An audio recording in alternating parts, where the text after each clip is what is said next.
this metaphor of mind, thought, and consciousness, it's a metaphor of how we're using some power to think, and then we're conscious of what we think, and it looks real to us, and as a result, most people can identify that there is no two people. Two things: no two people are seeing the same world out of 7 billion. And the second thing is that people see different things when they're in different states of mind.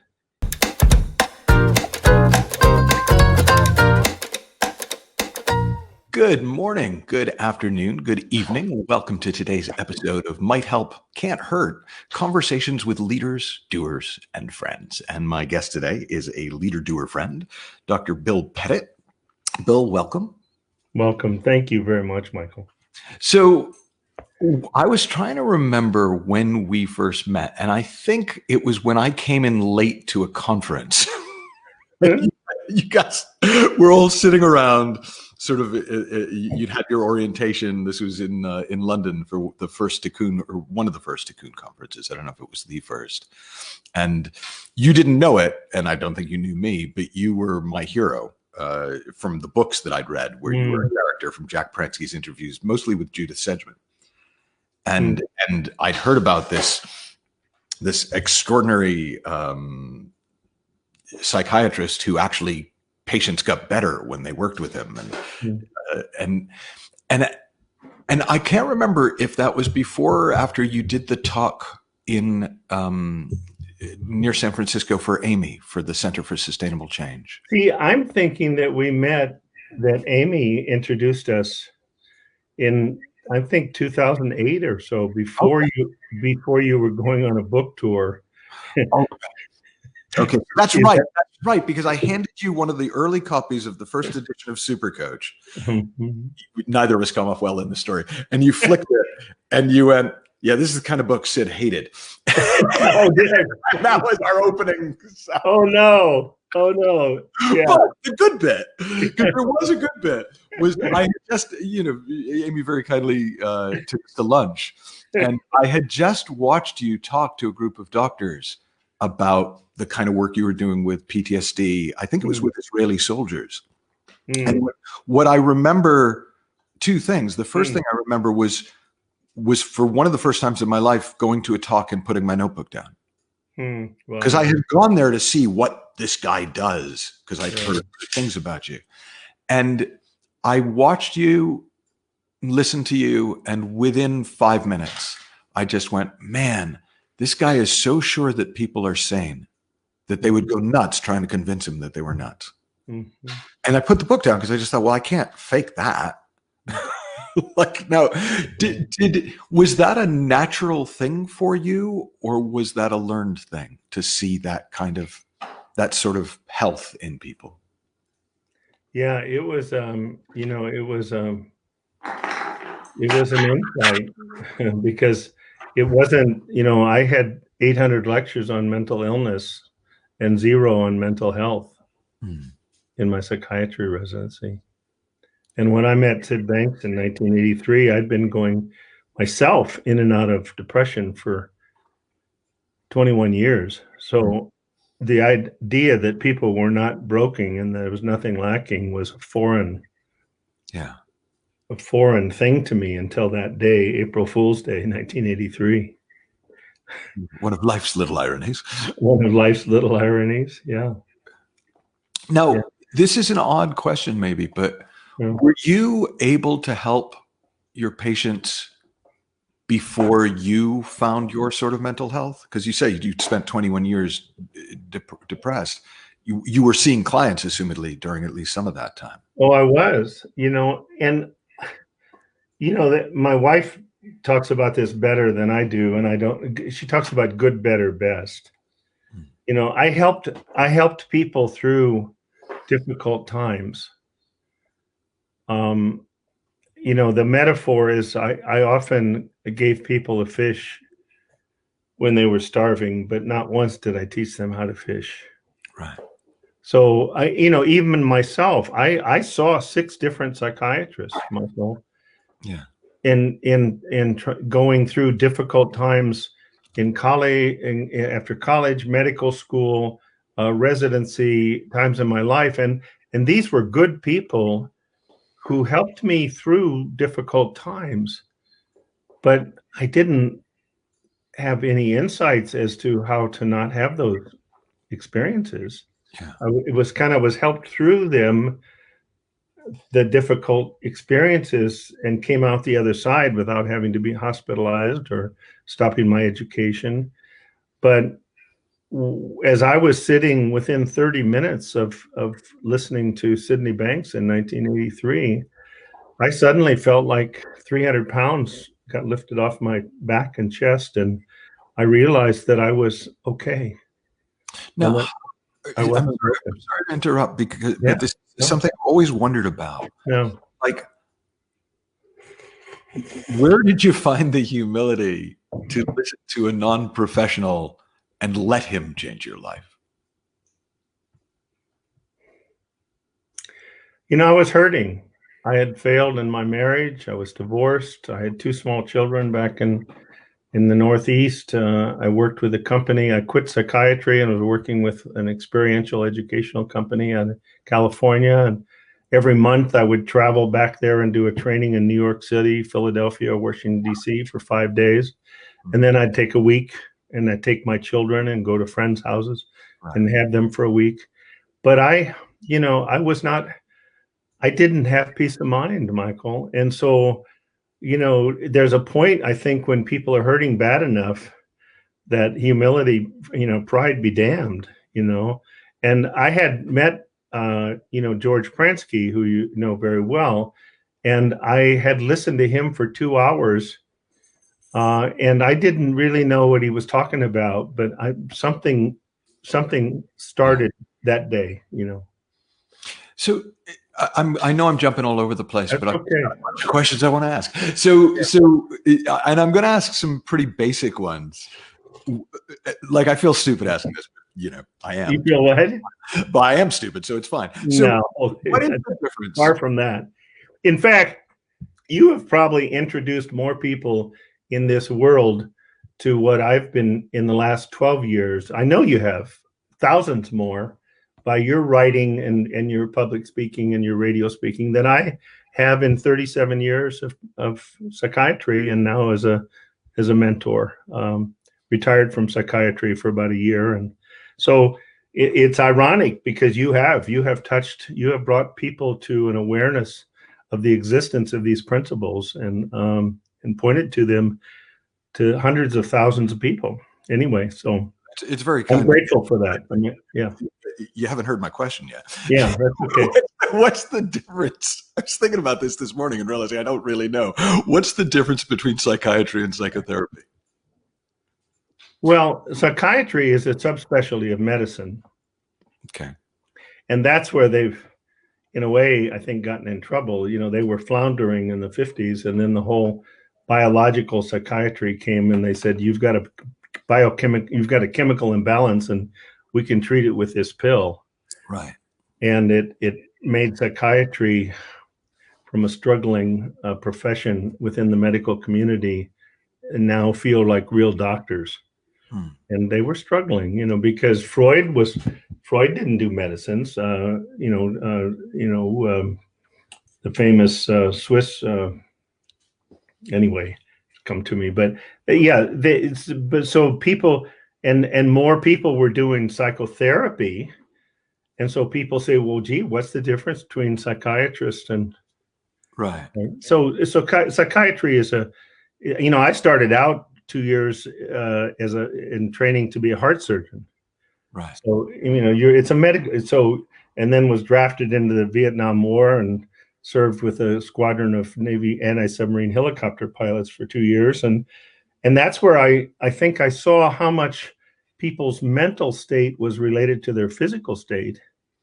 Right. The psychosomatic. The Greeks knew that there was the soul or the spiritual side of man, and then there was the body, and they somehow seemed to reflect each other. You know. So psychosomatic in that sense is not an insult. Because growing up, it's psychosomatic. It's sort of a dismissive thing that you would say to somebody. No, yeah, it's not. To me, it dismissive at all. It's just that, you know, to me, in fact, we were listening to Joseph Campbell. You remember those famous interviews with Bill Moyers? Yeah. We were watching him again the other week, and he was in his 80s, and I think a couple of years before he died. And Bill Moyers said, "Well, how is it you deal with the body's, you know, gradual deterioration?" And he said, "Well, if you think of being a human being as being a light bulb," he said, "I'm identifying these days much more with the light and much less with the bulb." Brilliant.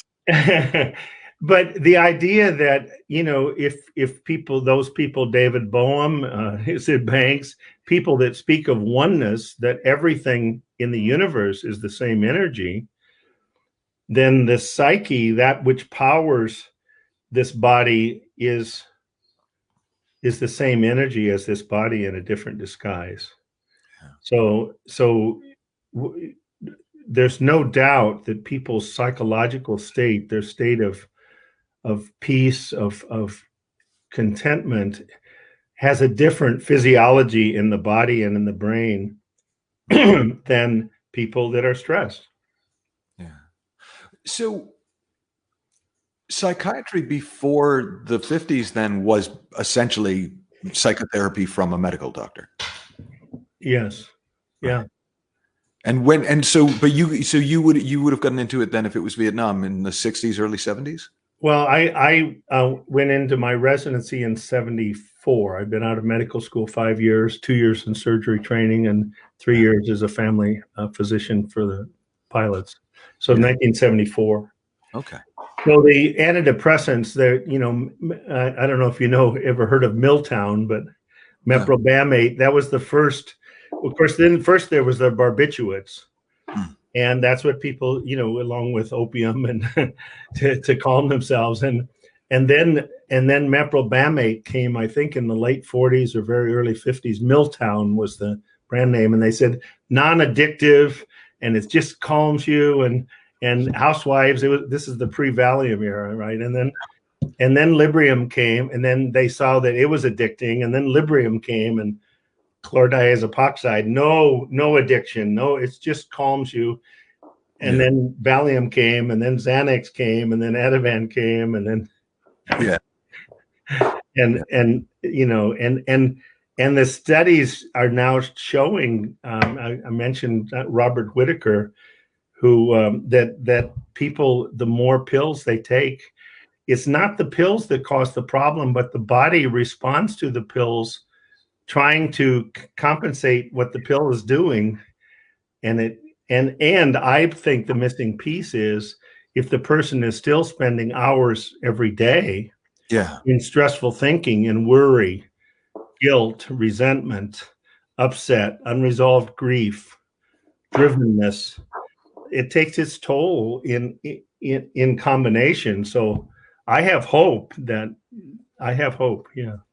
Well, I remember you once sharing a set of questions you would give to a new patient about, like, how many hours a day do you worry? Is that something you kind of know off by heart? It's called, I called it the Patsy, which is interesting. My first girlfriend in 4th grade was Patsy, right? But it's forever famous. The Pettit attachment to thought content scale. Patsy. Right?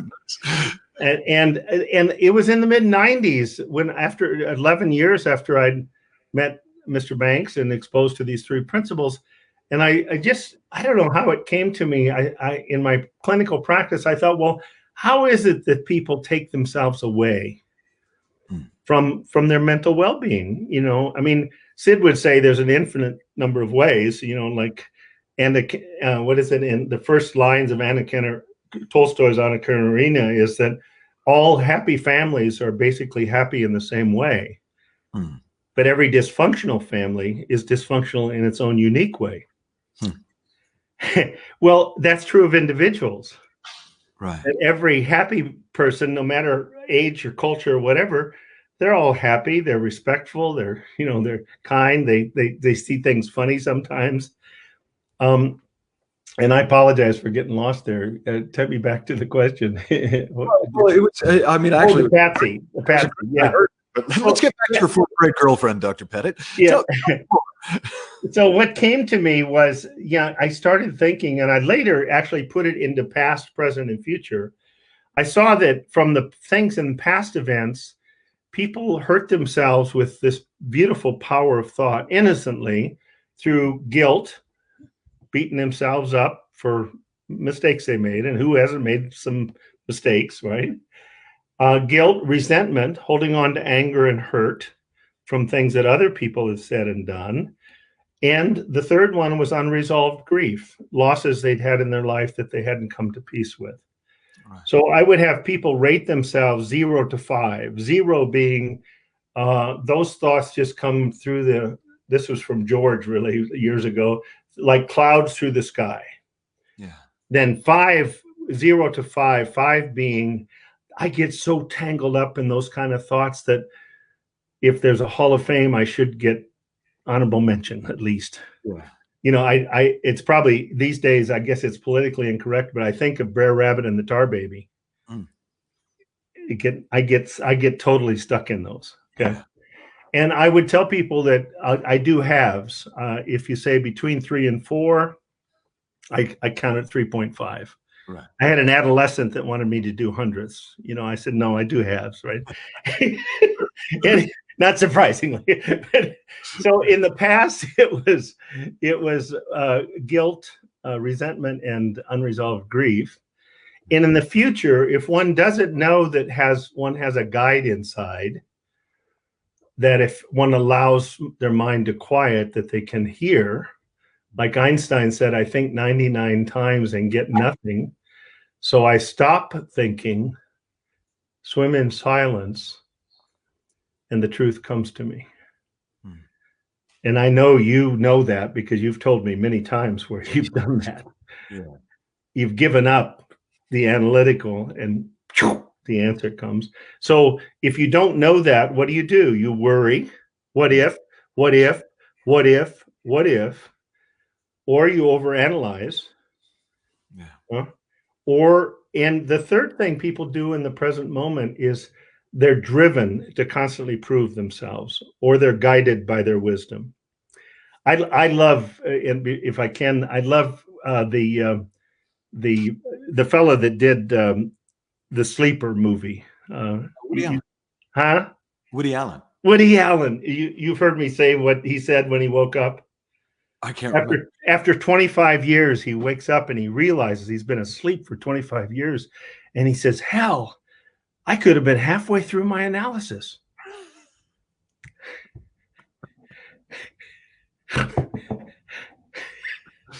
So I saw overanalysis,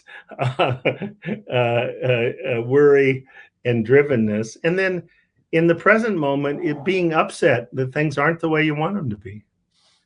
Yeah, I found a way to even mess up the present. When I was in the present, I was upset with things not being the way Bill Pettit wanted them to be. Then I wondered why I went in and out of depression, doing that 6 to 9 hours a day.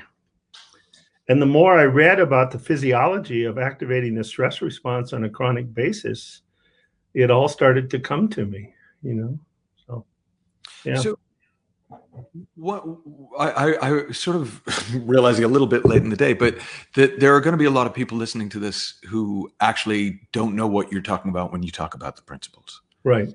So, it's always I understand that, like, all right, tell us about the principles is right. Not a light question necessarily, but maybe in this context, if someone comes to you, say a young adult, and they're they've been struggling in whatever way they've been struggling, right? Whatever unique way they've been struggling. How might you introduce them to the principles? How might you share it with them? Yeah. Over time, I learned that the first thing I do is I really listen to the person. Whether they're from whether they're an executive or they teach at Harvard or they're from Appalachia or they're 13 years old or 8 years old or 88 years old. Or so I listen. And it seems like if I listen and get present with people, questions come to me that weren't on any script. I mean, or things that I say, metaphors that I use, stories that I haven't told for 25 years come to me because they're appropriate to this person in this time. Yeah. But what I point to are, there's two different things I think about the principles. And one is psychologically, what does it mean as far as where your experience comes from? I mean, this well-known writer who I've come to really appreciate wrote this book called The Inside Out Revolution, where he claimed, brilliant. Yeah, it's brilliant. Yeah, Neil, I think was his name, Michael. Anyway, where he claimed that our experience is coming from the inside out, moment to moment, and that's revolutionary, as you know. I mean, there's the one of the websites, and I say this apologetically to three other wonderful groups that are putting out around the world programs for children. But My Guide Inside by Krista Campsell and Kathy Emerson, Kathy Marshall Emerson, has, you know, first through fourth graders, fourth through eighth graders, and 8th through 12th. And yeah, there you go. And the first four lessons, as you know, the first four lessons is you have a guide inside, you can trust it. Second one is your thoughts, your feelings are coming from your thoughts. Nobody taught me that.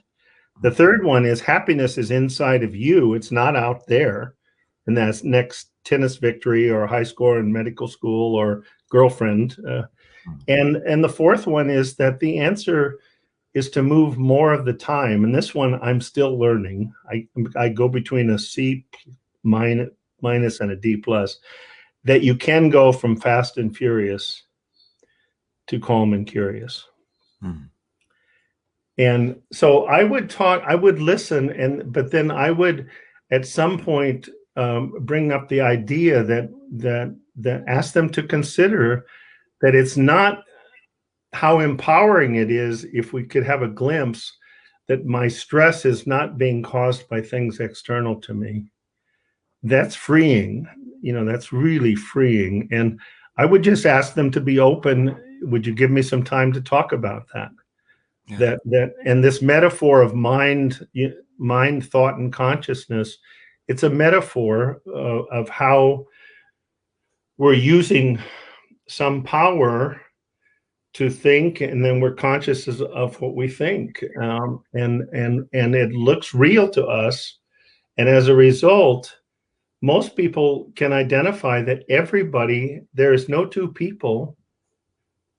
Two things. No two people are seeing the same world out of 7 billion. And the second thing is that people see different things when they're in different states of mind.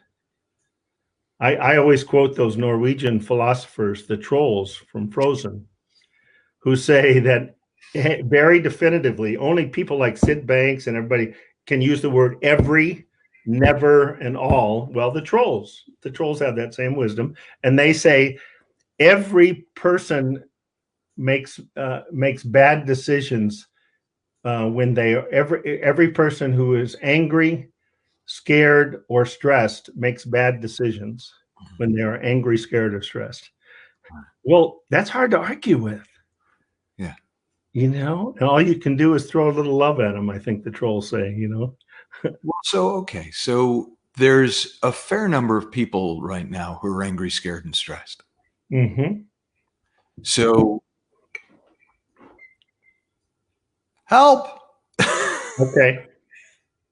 You want help? Okay. So that leads us to the other thing, which is spiritual side of this, that some people embrace, some people don't want to even look at.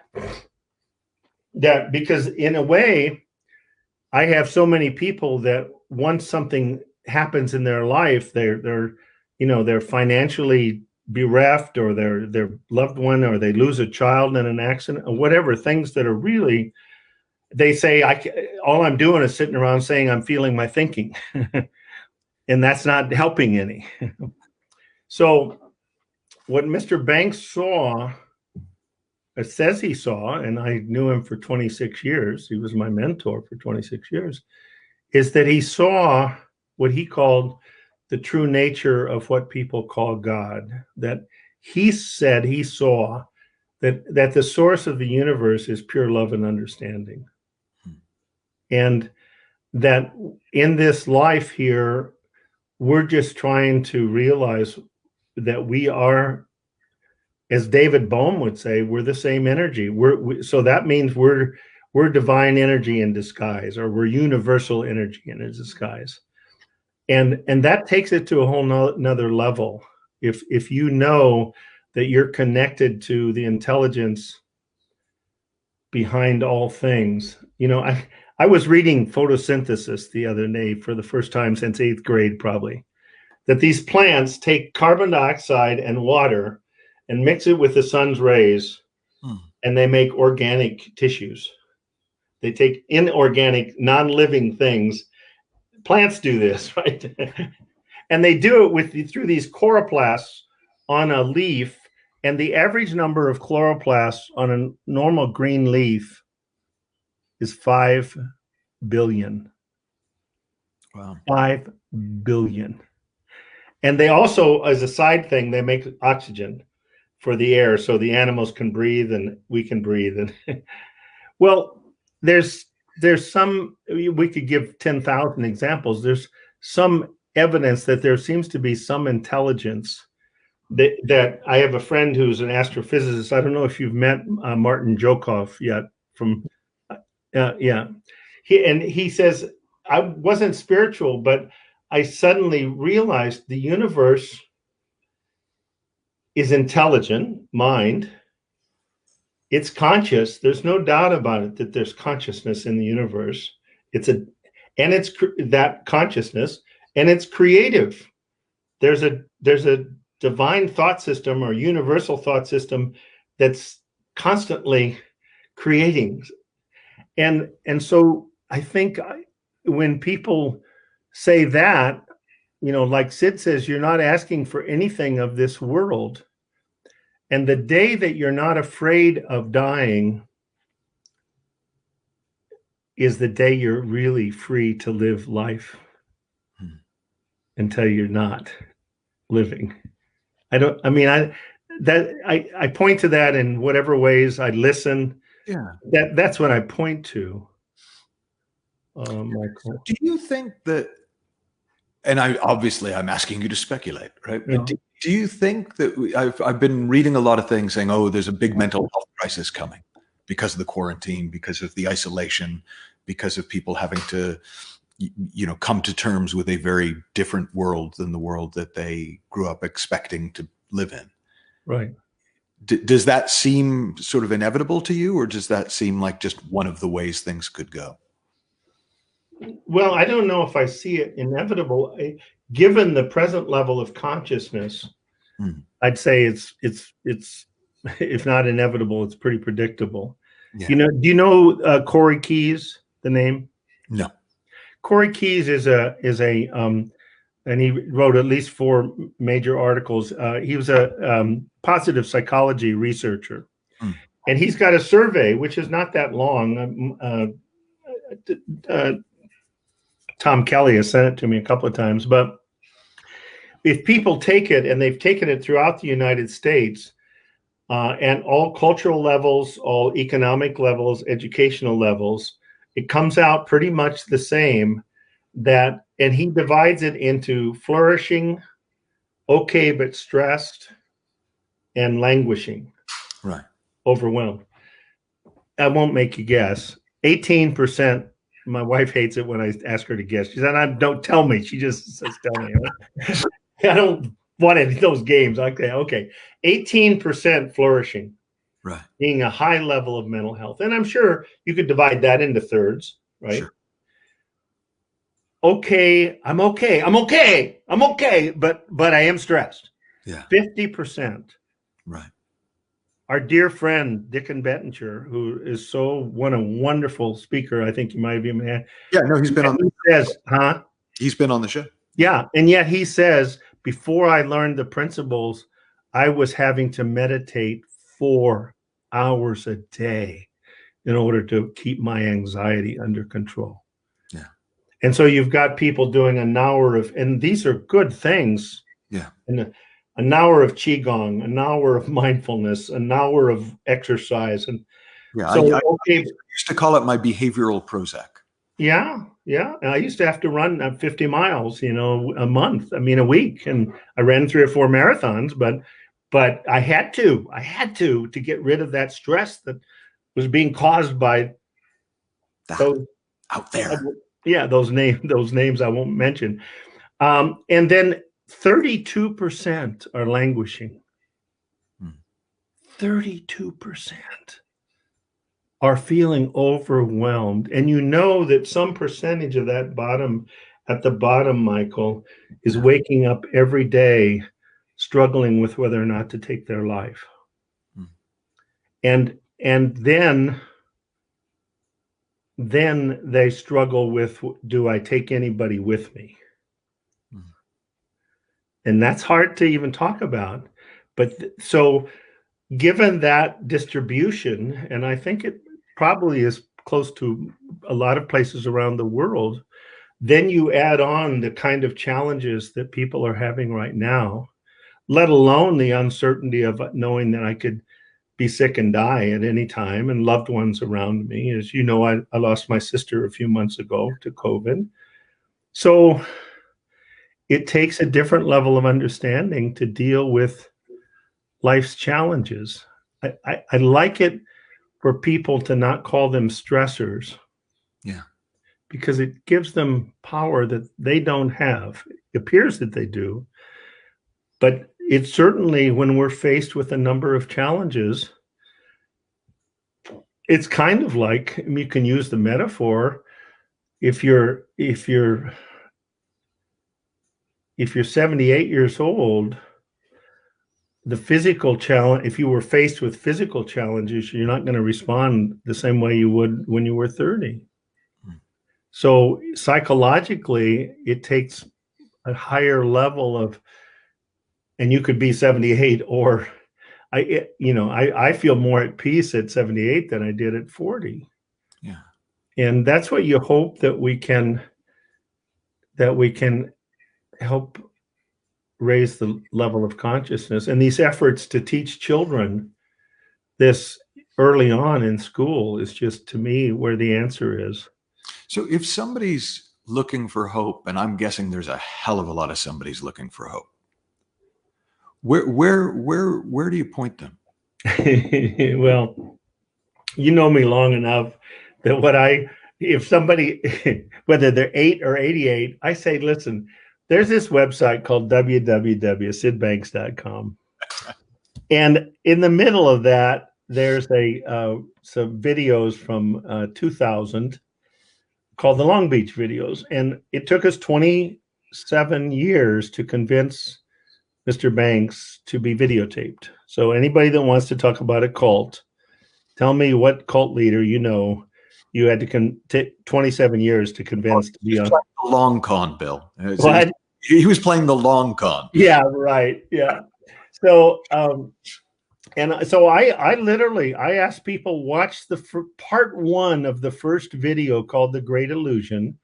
It's 16 and a half minutes.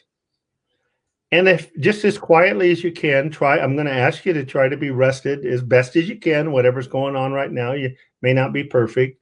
Do the best you can to be off drugs, to be sober, and to listen as quietly as you can. And to know that your computer brain is going to go, yeah, but, and just thank your brain for sharing its comments as quietly as you can. And at the end of 16 and a half minutes, or I'd wait 24 to 48 hours, because it's like an injection of penicillin G. You might still have walking pneumonia, but you might not have it 48 hours later. Right. see if something happens. And for a lot of people, it happens right when they're listening and they come back and say, I've watched all 4 of those videos twice. Yeah. Not everybody, but yeah, that's where I point them. I don't point them to my videos. A link to huh? We'll include a link to that under the interview. Yeah.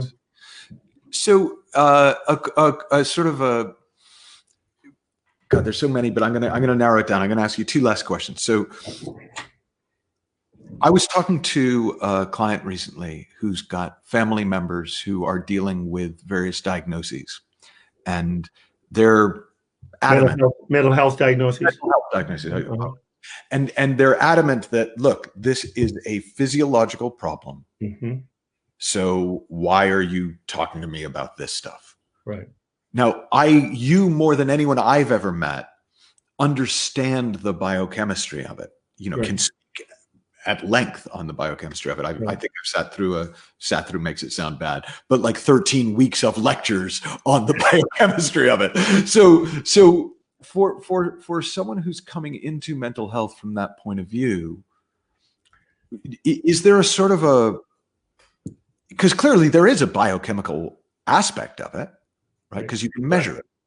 Right. So how have you found effective in them opening up to there being a non-chemical intervention to help with something that has a biochemical aspect? It's a great question. So first of all, the biochemical is a biochemical dysregulation. If we activate, when we get in a state of chronic mental stress, we activate the stress response. Most people know it as the fight or flight response, or fight, flight, or freeze response. And then there's Sarah Taylor from UCLA that added befriend, because women in a stress situation, it isn't just fight or flight. It's the third option is, isn't there some way we can connect here? Yeah. You're old enough maybe to remember Brett Maverick. Yeah. And they'd always quote Grandpappy. Yeah. And Grandpappy knew about Sarah Taylor's research, because he used to say, when you can't beat them, fight, right? Yeah. And you can't join them, befriend them, then it's time to run. Right? So he knew, he must have known 30 years before she did the research what the research was going to show. So let me go back. Her research now, because she clearly plagiarized from Brett Maverick. She plagiarized Brett Maverick's grandfather. Yeah, Brett and Bart grandfather. Take me back to the question. I apologize. The question is just, the diagnoses. Yeah, for somebody who's just really attached, and I say, this is the word that I would use. People get very attached to their diagnoses, almost like a security blanket. Well, they do. Some people feel it as a burden, but other people say, now I understand. Of course I lie to you. I'm a sociopath. Yeah. Yeah, well, it's in my genes, right? You know.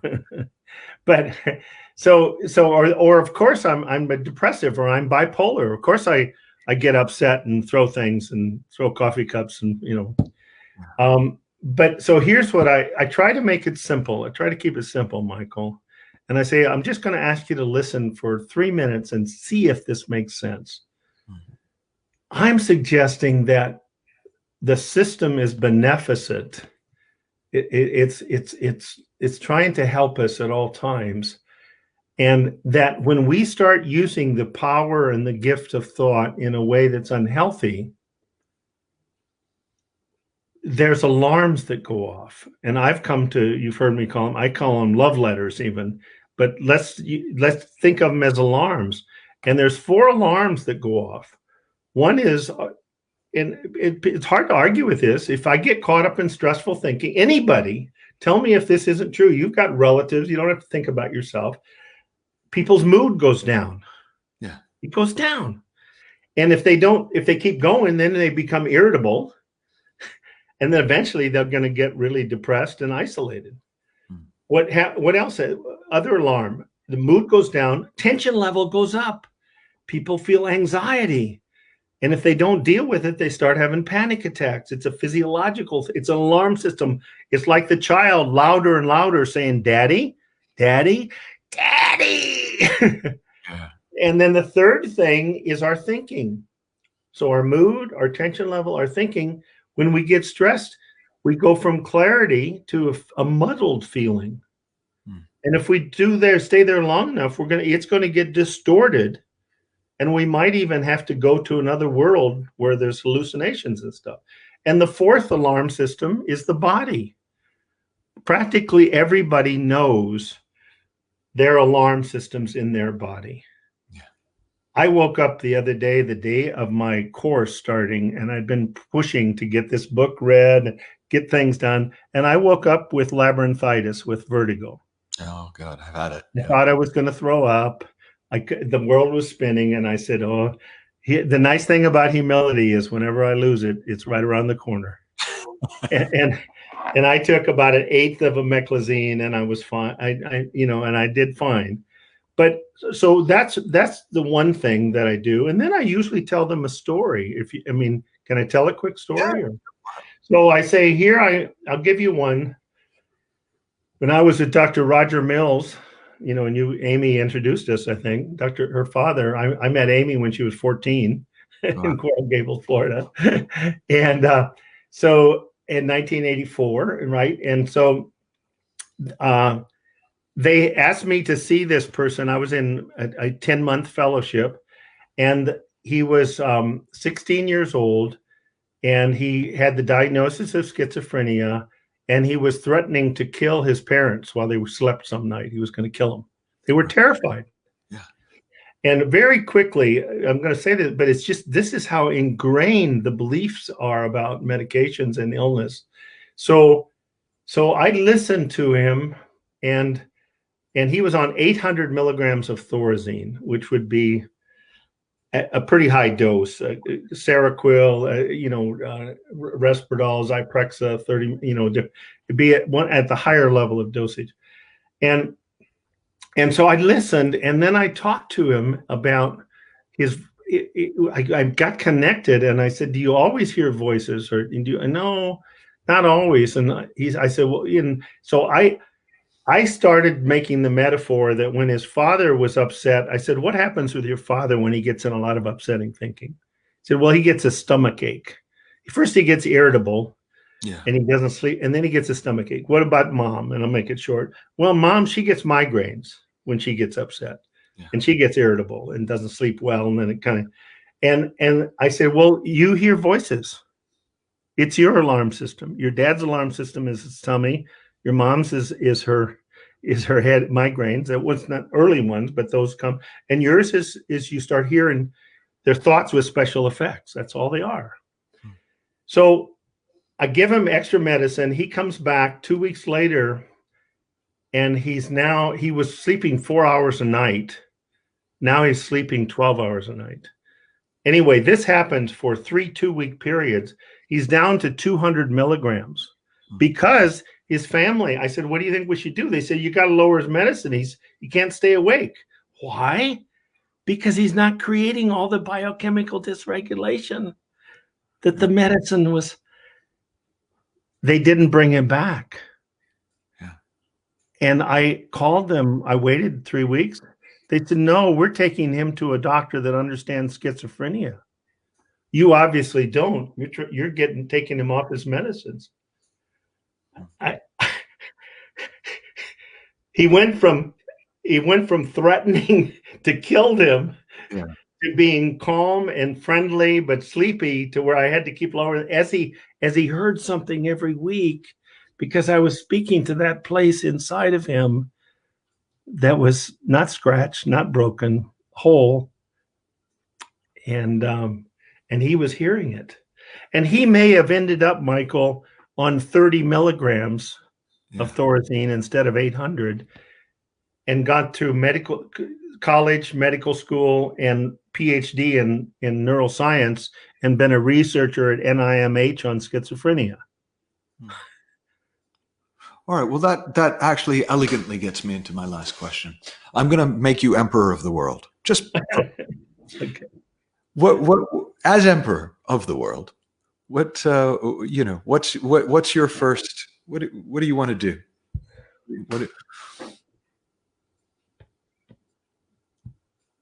It's interesting. What came to me is I would encourage, as emperor, I do you know Ashoka? Don't think so. No. Oh, you want to? I won't go, but Ashoka, about 280 BC, was his father was cruel and so when his father died, he went and destroyed the next country, even though they weren't doing anything, and killed 150,000 people and brought 110,000. And then he woke up the next morning and had a moment of insight, and he said, and he became a servant leader from that day on. I mean, it's the people from India, people from India, if you're friends from India, will know Ashoka. So I wouldn't dictate anything. I think I would encourage people. The first thing is, this is what came to me. I would encourage people to find a very small child, less than 6 months of age, and to sit with them for at least 4 hours. Because I watch our grandchildren. I do think people come into this world with love and understanding. And then we get caught up in our thinking. Ron Kingbird, who is a Chippewa elder, was with my co-host on Tuesday, and he said that in their elders his teacher taught him when he was young, that when the child comes from the great nothingness, from the light into this world, there's a light that is bright, but then as they have this gift of thought and they start using it, and they get lost in their thinking, the light gets dimmer and dimmer and dimmer, and unless they start to realize that they don't have to use their power of thought in that way, and then the light starts getting brighter again. So I would encourage, as emperor, I would encourage people to really just watch a baby and see that as long as you keep their stomach half full and their pants half empty, about 98% of the time, they are love personified. That's what I would do. That's what came to me. I thought you were going to ordain that Michigan football had to win every year or something like that. No, it would be the Iowa Hawkeyes. It would be I beg your pardon. Yeah, it would be the Iowa Hawkeyes. I saw my first Iowa game. I kid my wife, who happens to be 12 years, 11 and a half. I saw my first Iowa football game.